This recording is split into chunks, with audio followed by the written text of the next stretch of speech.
അടുത്ത വീട്ടിലെ പയ്യൻ അല്ലെങ്കിൽ അടുത്ത വീട്ടിലൊരാൾ നന്നായി ബിഹേവ് ചെയ്യുക എന്നുള്ളതാണ് സിനിമയുടെ പ്രാഥമികമായ നല്ല ഭാഗം, അഭിനയമല്ല. അതുകൊണ്ട് വളരെ ഈസി ആയിട്ട് പെർഫോം ചെയ്യുന്ന ഒരാളാണ് ജയറാം.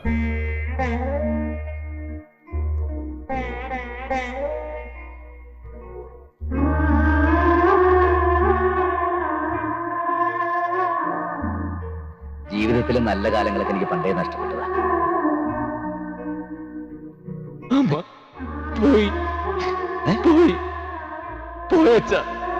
ഇവിടെയാണ് എന്റെ അമ്മ. അവസാന ശ്വാസത്തിലെ അമ്മ പറഞ്ഞത്, നീ അനാഥനല്ല, നിന്റെ അച്ഛൻ. അമ്മയില്ലാത്ത കുട്ടിക്കാലം ആർക്കും ഉണ്ടാവരുതമ്മേ. എന്നാ പിന്നെ ഒരു കാര്യം പറയട്ടെ, എന്റെ അമ്മ ആരാധൂല എനിക്ക് അറിഞ്ഞൂടാ.